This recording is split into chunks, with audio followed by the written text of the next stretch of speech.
In this episode, rFactor 2 Exposed, Apiga AP2 foldable rig, Reflex MX versus ATV, and top sim cars.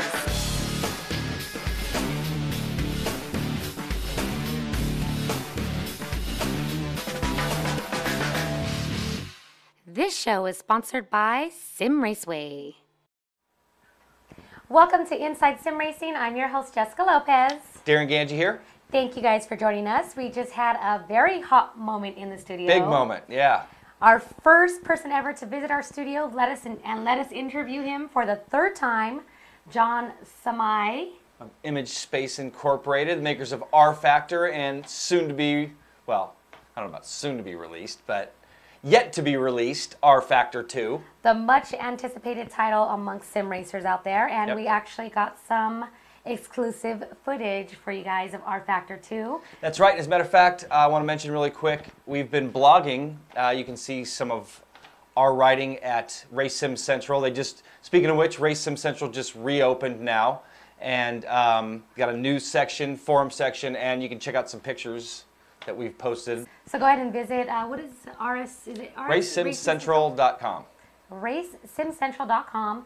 Before we get to the footage of rFactor 2, we're going to start off today's show with a little bit of console racing. We have MX, here we go. Reflex MX versus ATV. And you got this game for us. You forgot the name already? No, I was just holding it backwards and I got confused. Okay.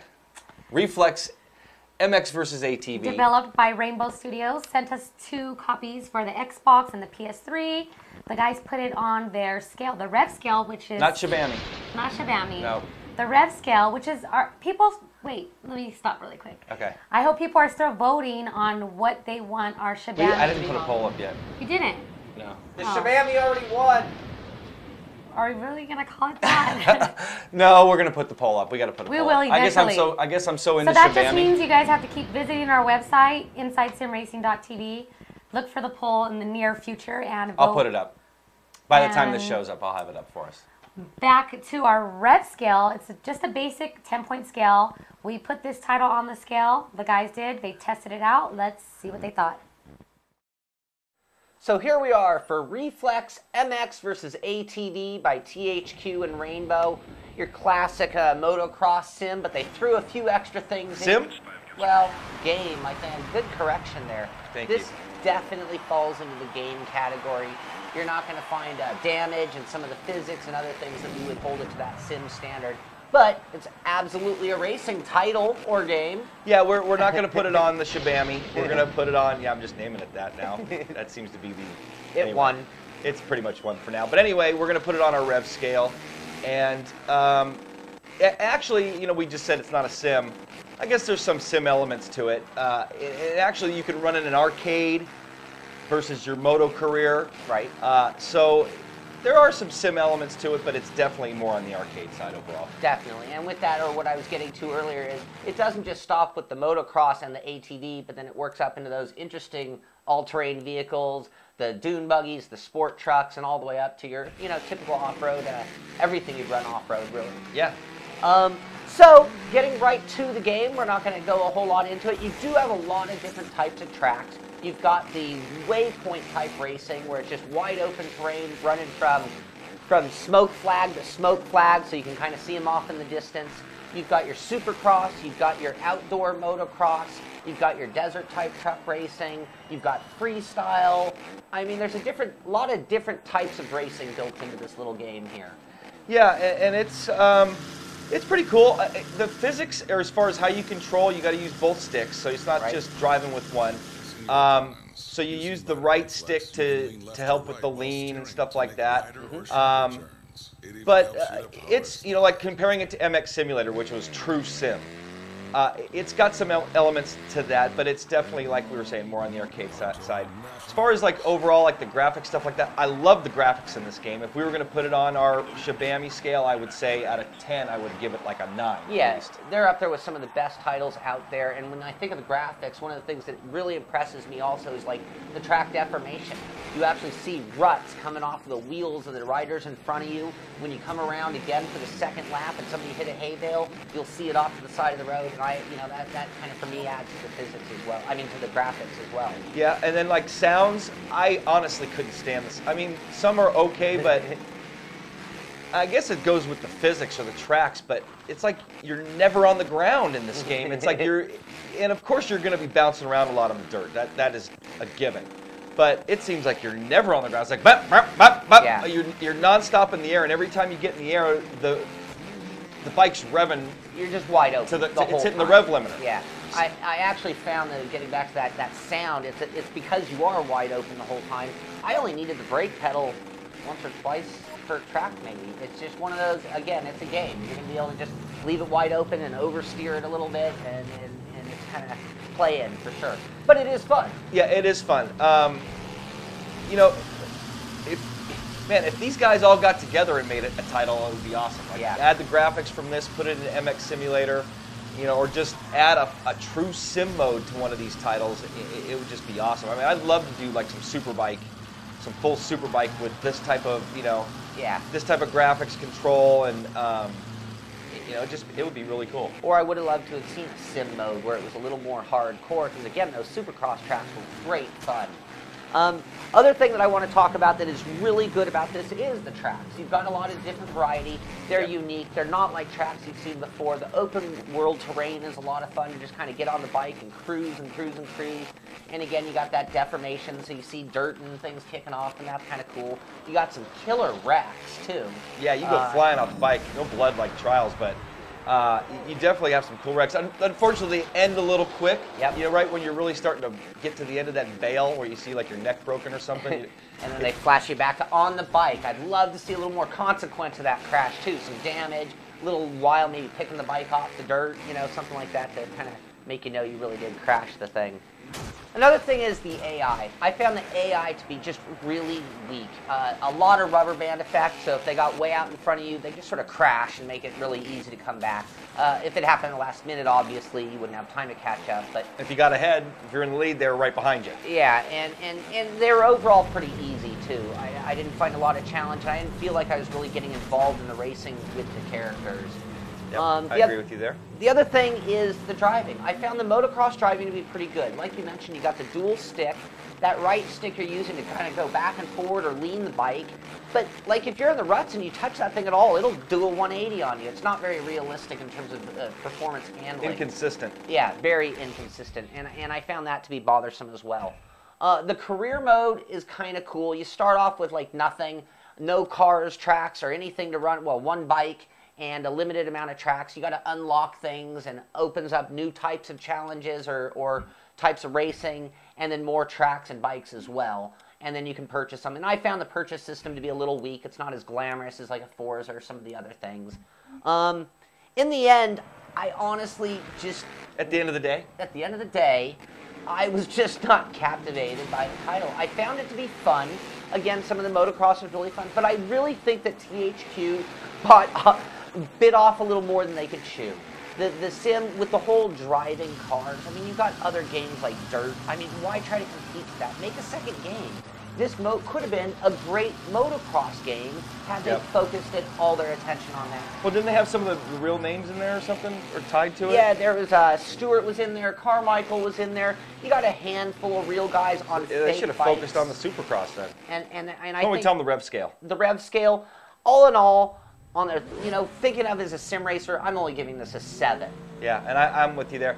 You know, maybe if you were into dirt more, you know, like if you're really into if you're not into sim racing at all, but you're into the off-road stuff, you know, maybe it would be an 8 out of 10. I'd say because of the graphics, you know, cool music. And it is fun if you're not sounds. a hardcore simmer. Yeah, and it is pretty fun. Yeah, but you know, we get to do it. We get to race everything. And comparing it to all that other stuff, you know, even Trials, we gave Trials a 10 out of 10. I kept going back to Trials and had a blast with it. Yeah, it's not, you're not racing at all. No, but it's fun. I want to go play right now. Yeah, it's just fun. You know, Reflex wasn't as fun. So 7 out of 10 I think is fair. There you go, THQ. Yep. We tried it on the PS3, which was 720 was the max res, and also the max res was 1080p on the Xbox 360. So we tried it on both systems, and pretty much the same. I didn't see much of a difference between the two. No. That's going to do it. Thanks for sending us these copies, THQ/Rainbow, and we appreciate it. Rental, definitely. Definitely. All right, so this title coming in on our rev scale at a 7 out of 10. Yep. Which is, you know, we're hardcore sim racers, so we're going to be a little bit hard on it. But, you know, and I mentioned at the end, if you're into this genre, it might be an 8 out of 10. And I actually talked to my daughter Kayla and her boyfriend who bought this game the day it came out and asked Adam, is his name, you know, what would you give it out of 10? And he said close to a 10. So, you know, if this is your cup of tea, man, it was real. I liked it. I thought it was cool. Great graphics. Yeah, I heard a lot about the game. The graphics are real cool. And Yep. I'd like to thank Rainbow Studios for sending us these copies and the cool t-shirts that we received as well. Yep, thanks, guys. Next up, we're going to head to our top simulation cars of all time. And we have one car from iRacing, one from rFactor. rFactor 1, not 2, obviously. The iRacing car was probably the top requested car that we've had. Interesting. All right, here you go. Top simulation cars of all time, sponsored by simraceway.com. Home with the one-click install.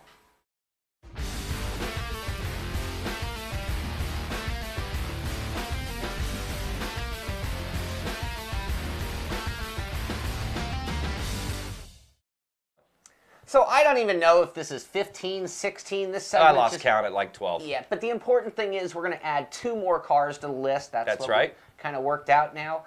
And we've got the Nissan Skyline R34, the GTR. You know, everybody loves the Skyline. Let's not say what the second car is. Okay, we'll get to that one when we can get to it. All right, well, with that going, let's just get right to that car. Let's get right to it. Minute and a half on the timer. The Nissan Skyline, it's a conversion by Life RS. The original, the OG version, was done for GTR2 by Zal Morano. Didn't try that one, though. We didn't try that one. We did try another Nissan Skyline, but we are talking about this variation here.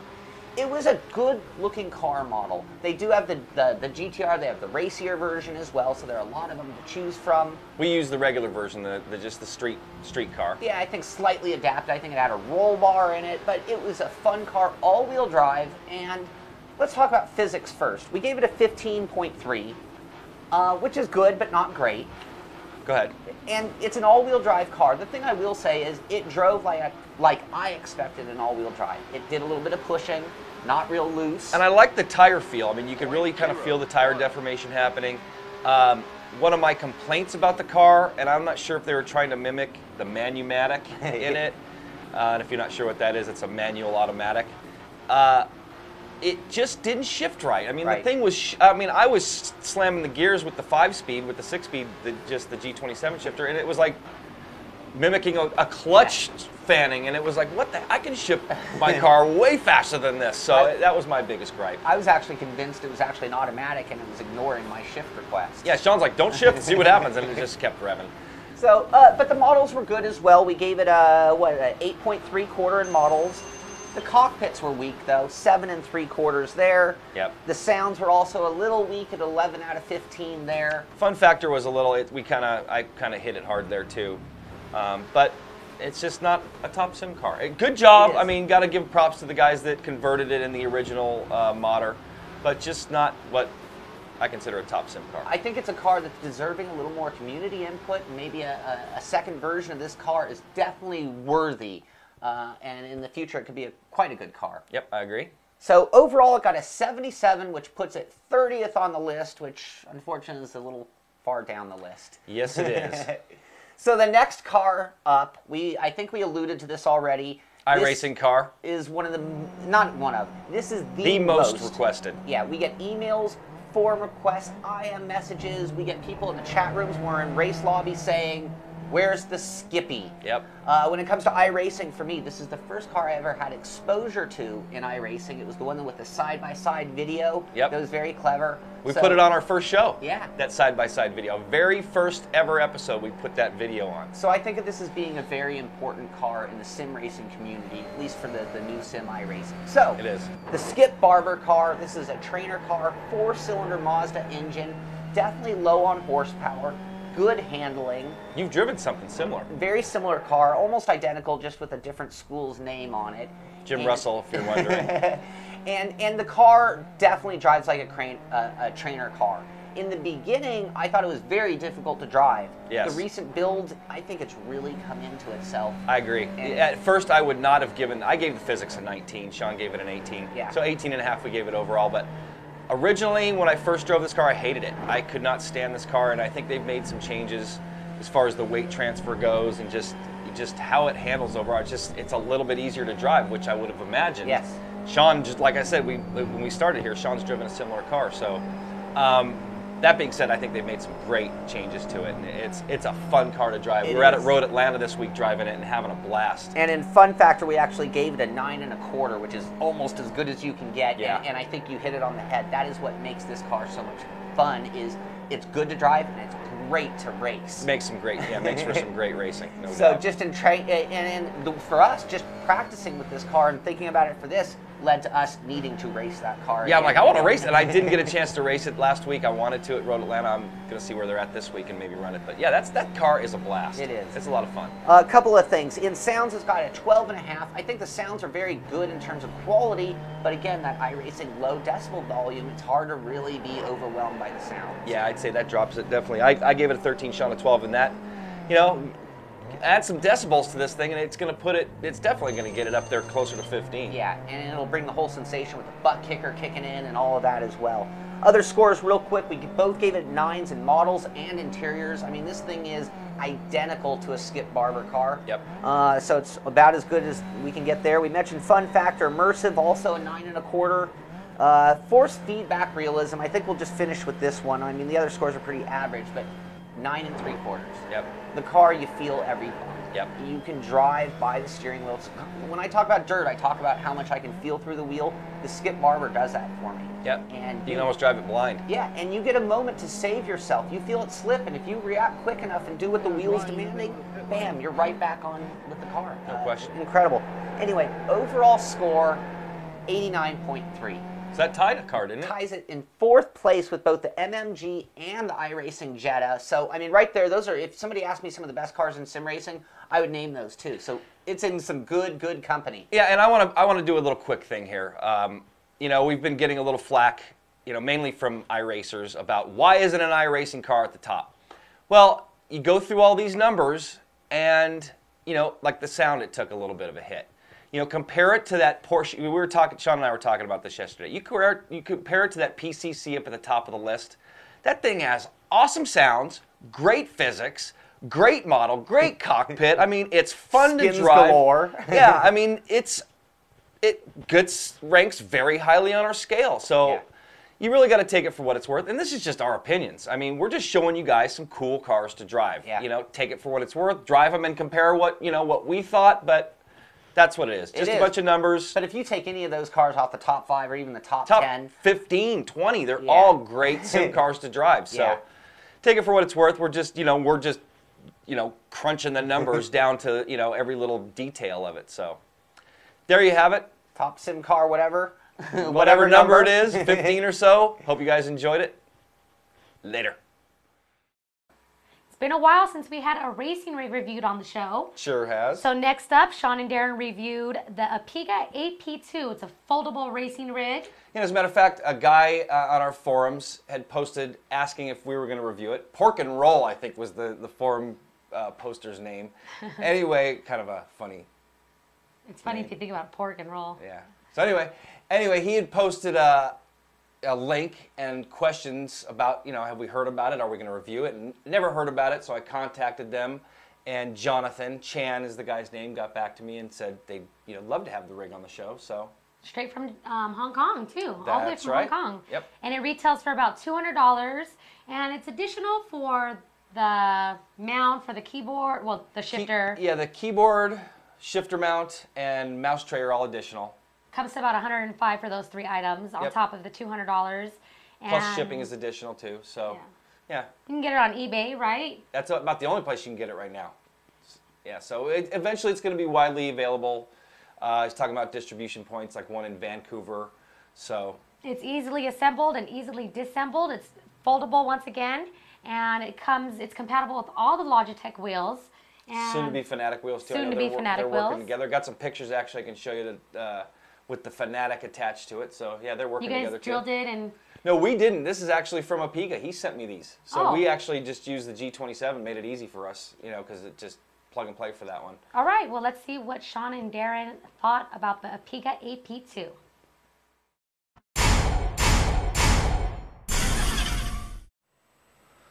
All right, here we are with the Apiga AP2 foldable or collapsible, whatever you want to call it, driving rig. And I'd like to thank Jonathan Chan at Apiga for hooking us up with this. One of the first you'll see out and about. I've seen some forum posts here and there about them, but we've got the first live action review of one of these. And this is the type of design I've been dying for. It's a different approach from what we've seen for the pull-up rig, I'll call them. Yeah, and it's definitely collapsible. 76 by 50 by 20 centimeters is the collapsible size. 14 kilograms. You guys can do your conversions there. Sean, why don't you go and show them how it opens up here. It's kind of cool. You got a little collapser latch here, which kind of holds it all together, and it's really pretty simple. Flex it, fold it, and down. Watch your toes Don't there. slam Sorry. me in the knee with it or shin. Don't hit your buddy. And then it actually comes with a knob, which you just put in right there, and that's what holds it in the upright position, one on each side. And it's pretty much that easy to get it out of the closet and set up. I mean, Yep. Obviously mount your wheel, or we would have had the wheel already mounted to it. Yep. And it's, speaking of, now assembly, we actually have a little assembly video. Why don't we go ahead and roll that, and then we'll come back and tell you about the pros and cons, all that good stuff. See how it got to here. Yep. Here we go.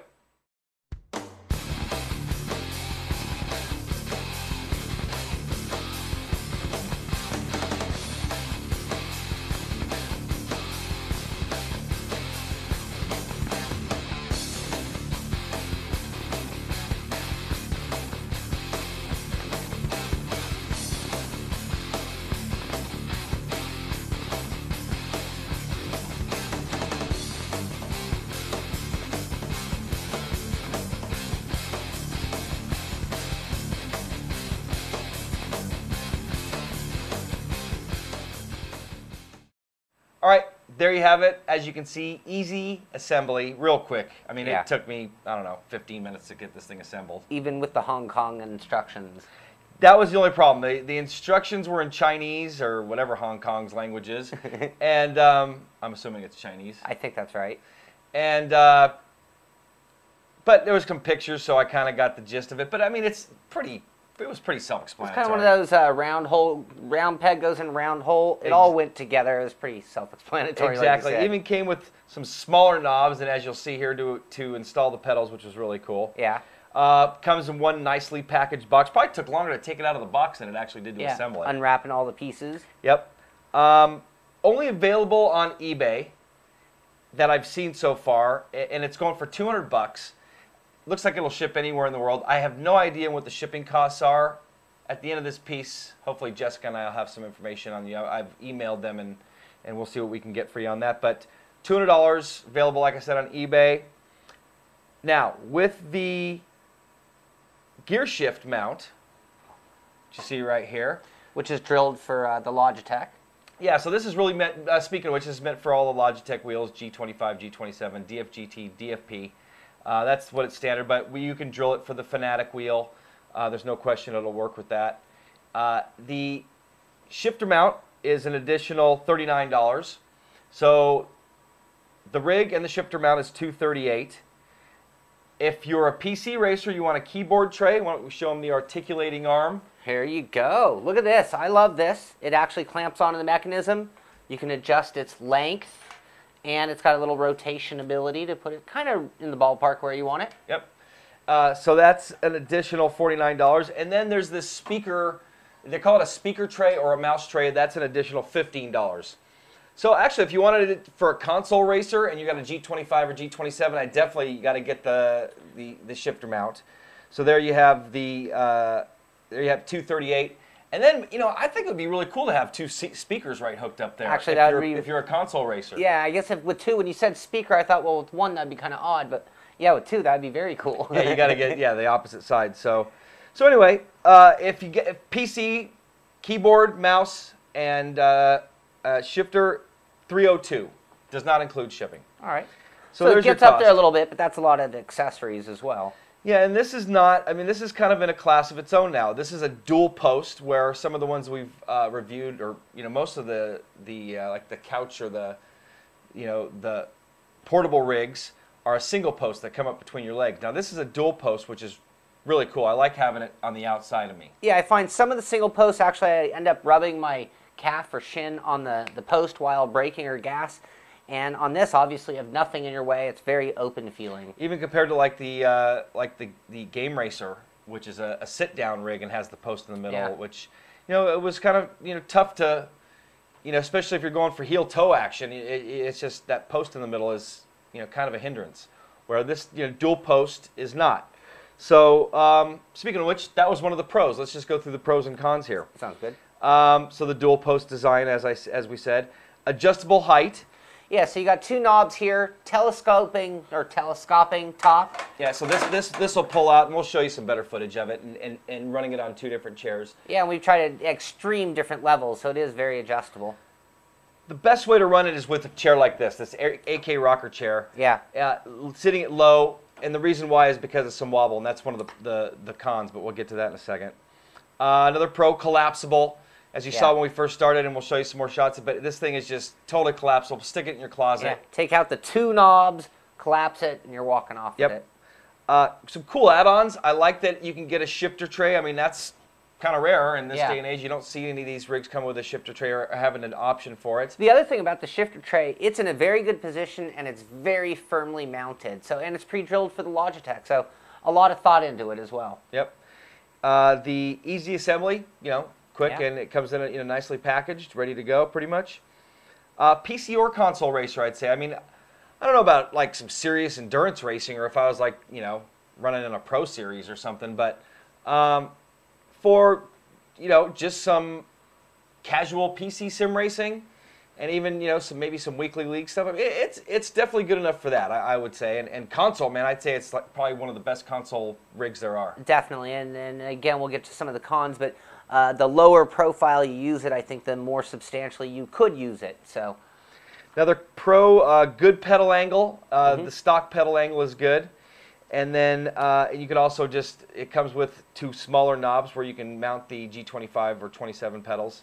And then if you're not using those, you can, there's a little tray stop, so you can adjust them forward and back just for some of those smaller pedal units. Yeah.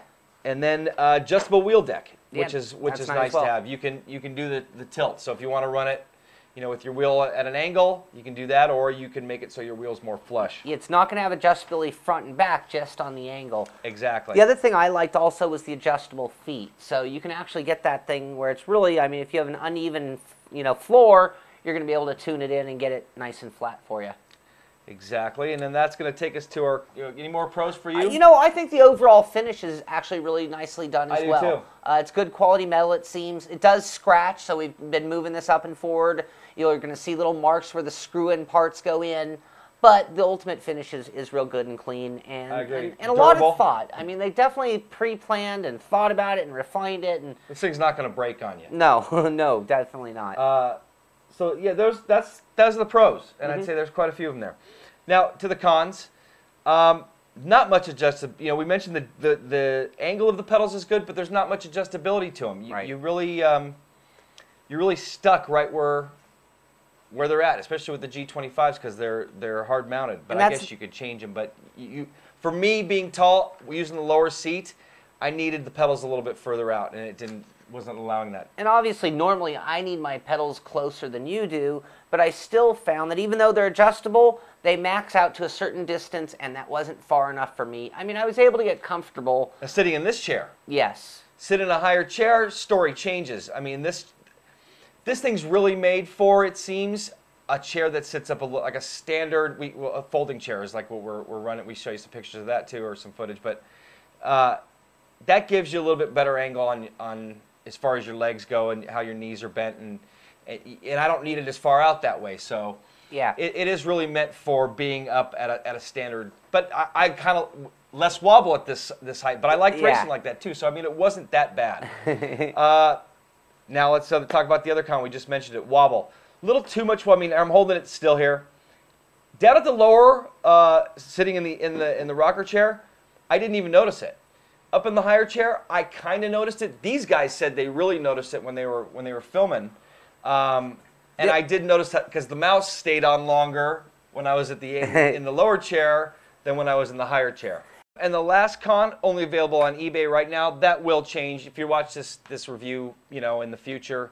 You know, wearing this in March of 2010, and you know, available. It'll be available more readily in the future, but for now, it's only available on eBay. They're planning worldwide distribution, but kind of hard to find. So you can go to apiga.com.hk to check out their website. We're going to put it on our rev scale. And Sean, why don't you tell them what we gave it? We gave it an 8. It bounced around a little bit. I thought it was going to be a little higher, but in doing testing in the higher chair, it wiggled a little more, and that held it back down to that 8. But still a solid. We highly recommend it for, you know, this is, again, one of the first dual post designs we've seen. And definitely worth the $200, I'd say, for the stock version, and up to the 304 or whatever we came to for the, or was it 302? Well, you know me, when it comes 302. to rigs, whether it's a home built or something you buy, I believe you need to modify just about anything. When it comes to a rig like this, like the pedals not being where I want, you know what? It's going to be tricky, but I'm going to find a way to move those pedals outward, run this in the low position, and it was really, I mean, I could do some racing in this rig for sure. Yeah, and it is welded to, you know, so finding or moving those pedals out might be a little bit of a challenge. Excuse me, there. It's gonna take some drilling and some washers, but. Yep. So that's gonna do it. Apiga AP2, and again, available only on eBay, and you can go to the website apiga.com.hk. Check it out. There you have it, the Apiga AP2 foldable racing rig, coming in at 8 points out of 10, which is pretty good. Yep, definitely, and I definitely recommend it. You can check it out at apiga.com.hk, and again, they're going to be distributing these things worldwide eventually. I mean, you can get them worldwide right now just through eBay, as far as I know, but yeah, it's a cool rig. I liked it. I definitely recommend it. Cool stuff. Next up, the moment you guys have probably all been waiting for. Big moment for me. I was dying to be able to show everybody this stuff. This is a very exciting moment for us. John Samai of Image Space Incorporated, the makers behind the G-Motor engine. And before we get into this piece... I want to correct you here. He actually wants everybody to refer to it as the ISI technology. I know, he corrected me on that as well. G-Motor actually refers to the graphics engine, so all of you out there, so you know, the G-Motor 2 is actually the graphics part of the ISI technology. So, well, since we're on this, why don't we give the viewers who maybe don't know a little history on Image Space Incorporated. And John Samai has been on the show twice before. He was interviewed by Darren and Sean, and this time I interviewed him. Yeah, we met him at the Game Developers Conference back in 2008, right after we started the show. It was actually pretty cool, a really cool moment for Sean and I when we started the show. We were sitting there talking to somebody at the Game Developers Conference, and this guy is standing next to us. And I'm thinking, who is this guy that's like waiting to talk to us? And I looked down at his badge. And you recognize the name? If anybody saw a show a few shows back, it said, "I love John Samai" on her show. That's who it was. On my shirt. Oh yeah, it was on her shirt. I said whatever I said. But anyway, I saw that name on the badge and knew it from and I'm like, whoa! So I like shooed the other guy away and like started talking to John, and it was really cool, you know, for him to recognize us. He came up to talk to us. And he actually said that he's been going for the last 15 years. 15 years he's been going to the Game Developers Conference just to, you tradition. know, yeah, meet and greet, and it's been a tradition for him. He goes to learn a little bit, and yeah, and then he comes down close to here to visit some family, and we were able to catch up with him. We were able to usher him over here to check out the studio and hang out with us, and we'd hoped to see rFactor 2, and sure enough. One other thing I want to point out is, you know, people say, oh, it's built on the same engine as rFactor 1. Well, we asked John. Remember, we asked John behind the scenes, is it the same thing? And, you know, a lot of it's built on algorithms and stuff, code, that it's not like you're just building onto a block. I mean, this is code that they're working with. So they're basically tweaking and massaging this code and adding to this code to, you know, bring us enhanced product. So that's what this is all about. That's what it is about, and I did sit with him and gave him a little interview. We're going to take you to the interview, and after the interview, we'll show you some exclusive footage that we got of rFactor 2. Sean and Darren will be showing you that, and here you go. Here's your top story for the day. Hope you enjoy it. Thank you everyone for tuning in. I'm here with John Samai of Image Space Incorporated, and this is the first time we actually have someone in the studio, so it's an exciting day for us. Welcome to the show. Thank you very much. And a while back I actually wore a shirt Yes, you did. with your name on it, and a lot of viewers had absolutely no idea. They were asking, you know, in the forums, and who's that, and who does she, you know, so this is the dude from Image Space Incorporated that I'm going to call the dude since he won't tell me his official title. Yes, But we're still working on official titles. Okay, that's fine. So, as known as ISI, they're behind the G-Motor engine, or Image Space technology. The technology that you guys use is now licensed, and can you tell our viewers a little bit about the licensing and? Sure.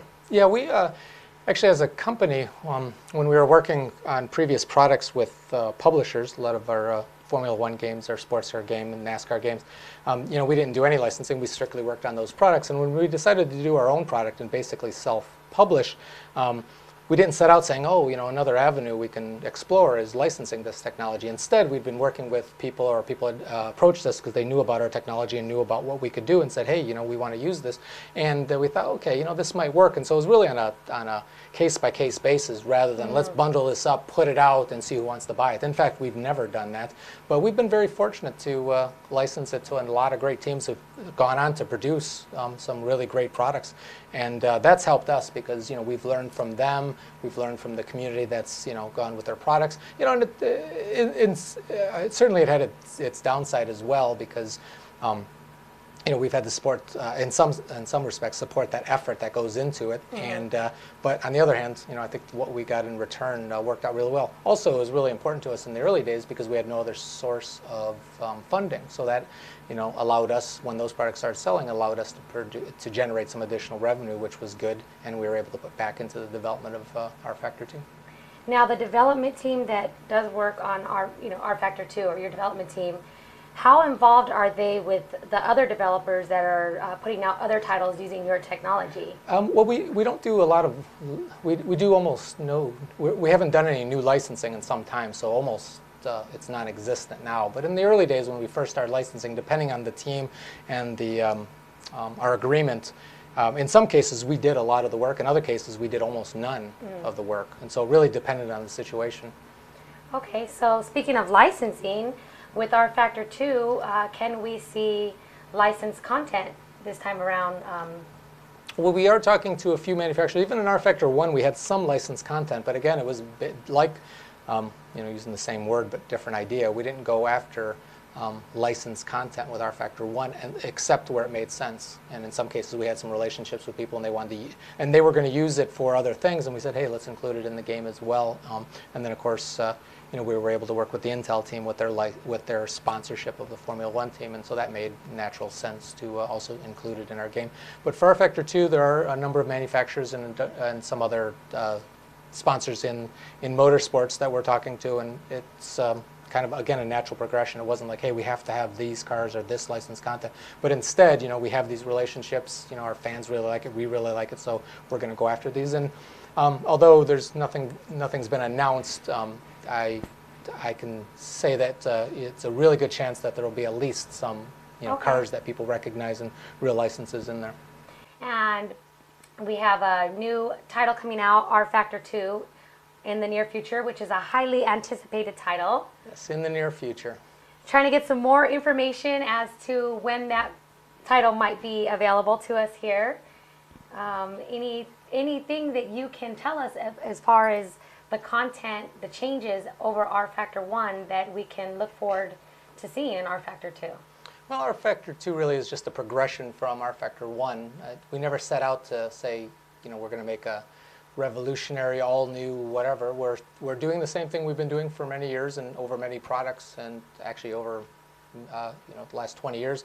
We're trying to do as good and accurate and as valid of a job simulating the sport of motor racing. So rFactor 2, we've you know, there wasn't one area that we really need to change this. I think what we did is we just looked at the various areas and you know, where we got the most feedback, and where we as, you know, users of the product as well thought, you know, boy, I wish it was different. So we've kind of looked at a lot of different things. Certainly the more obvious, we've updated some of the special features on the graphics side, whatever. We've more fine-tuned the physics engine. In particular, we made a fairly significant investment in a new tire model and some of the other technology that goes into that. And then a lot of the other areas really just have been a progression from the past. And we focused our energy on where we felt it was important to focus on, but also where the people working with us wanted to put their time and energy. And the technology that's being used in rFactor 2, are you guys using, we know that it's the G motor engine or the technology, are you guys building it from scratch, or are you just kind of building on top of what was already? Yeah, we're definitely building on top of what's already there. We've been fortunate where when we got into this line of work, simulating vehicles, it was actually on for commercial purposes and for the military and for large corporations. And a lot of the algorithms that we developed or used back then, simulating the real world, are just as valid today since the real world hasn't changed. And so we really, it's always been just a progression. In fact, I can't remember a time where there was a significant enough change where we would look at it and go, wow, this is really different. And although, that's not nearly as attractive looking in terms of a product release, it's much more stable way, at least from our point of view, to develop a product and evolve it. Right. So you mentioned the F1, and recently announced Codemasters is coming out with F1 2010. I know some of the F1 drivers use rFactor for practicing on the tracks. What do you think that will do with your relationship? Codemasters coming out, and some of the drivers use rFactor. Well, it's actually completely unrelated. The relationship that we have with some of the racing teams, including Formula One teams, is actually through our rFactor Pro product line. It's a software package based on rFactor, but developed over time specifically to meet the needs of racing teams in use for the design or analysis of vehicles, but also in some cases used for the training of drivers. But it really, it's at a whole different level in a different area, and there are some reports that some drivers have used the retail version of rFactor for training, and that's fine. But on this side, and some of the news items that have come out, and some of the films that people may have seen of rFactor being used with these professional teams, that really is a whole different product line. So I don't think they're related in any way, and I don't think there'll be any effect as a result. Do you think the rFactor Pro is similar to iRacing in any way? Is it pretty similar? No, I don't. Some people use iRacing for practicing. Yeah, as well, some people, you could use pretty much anything you want. And in fact, I remember I talked to a driver a long time ago who said, he would sit on his couch and just visualize the race coming up and just spend hours meditating about, the turns and whatever. So the training tool really depends on what need it's filling, and certainly a driver could use some other product, or use a PlayStation game, or use one of our old products, or use rFactor.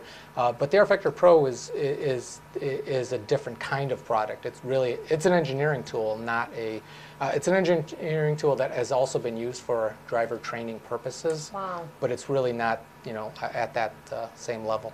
Okay, great. Well, what about iRacing? Do you do any iRacing yourself? I tried it when it first came out, but unfortunately we don't have enough time because people keep complaining about when rFactor 2 is going to come out. Do you think we'll see rFactor 2 in 2010? I certainly will, but will the rest of us? I sure hope so. Well, we here at Inside Sim Racing would really like to thank you for joining us. John Samai, the man, the dude from Image Space Incorporated, who is going to be showing us some footage of the yet to be released, hopefully soon to be released, rFactor 2. Enjoy. Probably should show this first. This is our, mod picker or series picker. So we, create any kind of series you want, and obviously, we'll have new ones with other updates, and you scroll through these things just like you would. In the past, we just had a list of them, and now it's just a little more visual. You can put up information about it and then select the kind of racing that the type of series that you want to race, right? And then that will limit the type of cars that you have to pick from. Oops, that's the safety car. Sort of like the other one, but much more visual. Yeah, exactly. So now you know what's going on, and then of course same thing with circuits. So now you pick, and then here you would pick which circuit you want, and then down here you'd pick which layout of that circuit you want. So again, just same thing but more visual. Yeah. On the option side, you can decide if you want practice, qualifying, or race as part of this thing. That's one thing you'll see too, is that we don't have a practice day and a race day. Oh yeah. It's all one now. So if all you want to do is practice, you just set practice. If you when you start, it'll only start a practice session. It'll only start a practice. So that's basically test day, right? And like before, if you include AIs, or if you take out the AIs, now you have a private test day. And so we still have the same functionality. We just don't call it all those different things. Right. So if you wanted to do, for example, you're not going to do any practice, you're only going to do qualifying and race, and then you can go to those tabs and decide what to do. Now, you can also pick the weather, and you can do it for each of these. Right now, let's do the practice weather. And what we've done is basically made it visual again and gives you kind of 5 quadrants. So at the start of the race, it's this. At the end of the race, it's that. Or in the middle of the race, it's this. And so if you wanted to, for example, say, well, in the middle of the race, I want it to be raining really hard. And then this particular race, let's say it's a 24-hour race, then you guess about an hour 12. For most of the race it's sunny. Somewhere in the middle it's raining, then it's cloudy, and then it gets sunny again. If it's a 20-minute race, then or actually it's funny because what we did was, of course, being engineers, my guys are like, oh, what if it's a 3-lap race and you go from sunny to rain to sunny to rain? I'm like, you know what? If someone wants to do that, let them try. I don't know what's going to happen, but if they think that's fun, go ahead. But it's really meant to be used a little more serious. And then you can make these other selections at the same time. There's no visual representation for changing the wind speed, but certainly if you wanted to start off clear and steady and wanted to get the gale force winds and stormy, you can do that. Or if you want to make it really windy and then calm down, or I don't know, whatever seems to make sense. And these cool. and in these settings, will obviously affect if it's really high humidity, will affect the race conditions. Right. Yeah, it's been a bit difficult because we had rain actually quite some time ago, but as we continue to do more, we kept invalidating it, so we're just kind of chasing our own tail in some respects. And we've had to make some decisions, like what happens with certain cars that aren't supposed to race in the rain. What happens when modders make a track then they don't set it up for rain, and it's a big deal. And so we put a few things on their own page. So if you want to do the on-screen display, you can select between. These are just some of them that one of the guys came up. So if you want a real simple HUD, or one specific to this kind of racing, or a more complex one. And I think this is one that we borrowed from one of our mod group friends. And then we did the same thing, although this isn't the correct art. These are just placeholders. You can pick your different showrooms as well, and then you can also pick over here the options, so you can change the UI. And then once you make your selection, that stays there for the duration. But if you wind up getting a different mod and they have a UI and you don't like it and you want to mix and match, you can do that as well. Now, is rFactor going to handle point-to-point? It does. It doesn't have some of the It doesn't have the rules in it yet, but in terms of just getting from point A to point B and that being called a race, it currently does do that. But we haven't. But that's not sufficient enough to do the real kind of scoring that's necessary for that type of racing. Anyways, if you want to look around some of their tracks, see what loads are, more than welcome. All right. But I guess you aren't, huh? I showed you. All right, well, you've heard from John, and now it's our turn to navigate through this a little bit. This is Darren. And Sean. And you're seeing some of the menu screens. And again, some of this content may or may not be licensed. Like you're seeing Toyota, and you're seeing the Panos and the Renault. Yeah, this is very much an alpha version. Up there's Sean's head. And we're not necessarily going to see those in the final version, and don't hold them to it. This was just to let us see it. Sean's head won't be in the final version either. Definitely. But, yeah, this is a truck from the OffRoad Series, and you're going to see some footage here. Again, this is an early version, like we had mentioned, 783. Running on a tiny laptop, not meant for gaming. And as a matter of fact, you're going to see exactly one of the problems that we had right here. Right there. Even running in windowed mode. So, I mean, again, we are getting to see it, but it is a little glitchy. Some of the effects are not turned on, like tire smoke. But here's the animations, as you can see. These are one of the new features. You can see the guy doing the animations. And if you watch a little bit here on the trucks, you'll see some animations of flag waving. Here's a point-to-point in a Panos. Gotta love that. And it sounds like they're working on it. Not quite finished with that point-to-point, but definitely coming along. And again, a lot of the graphics were turned off just so we can get the frame rates that you're seeing here. Some of the driving took place with a keyboard. So if it looks a little glitchy with the hands, that's because that's something else to look for, and we'll see that shot, I'm sure. the hands right here. Here's the hands, and then the ghost car you just saw a second ago. There's the ghost car. Definitely new to rFactor. Really cool with the hands, though. That's something that always was missing and something that others kind of upgraded. Yeah, and they look really well done, especially considering the the lack of full detail that we had at the moment. There's the flag waving. Yep, animated flag there on the right. So as you can see, the footage is definitely rough around the edges, but not a great representation of what rFactor 2 is going to be about. No, and now we're going to just kind of crank up the sounds and let you hear a little bit, again, on a little laptop, not really getting the kind of sound we want to get out of this thing. And now here's the F167 historic car at Spa.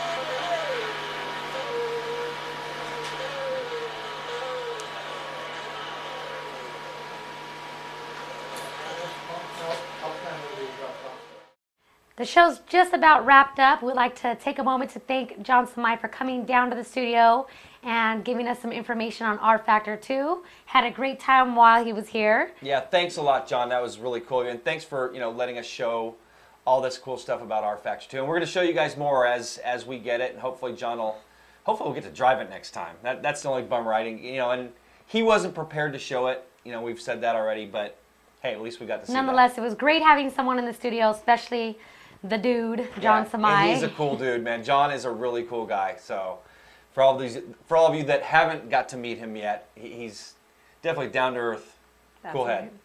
And thank you guys for watching. Make sure to visit our website, InsideSimRacing.tv.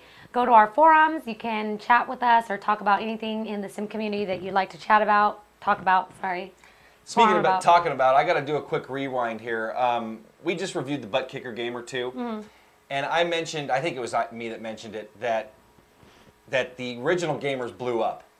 And some people took that to the extreme, and Butt Kicker started getting complaints. Started getting questions. Is my amp going to blow up? Now listen, what I'm referring to is that if you overdrive your amps or turn them up too loud. As you do.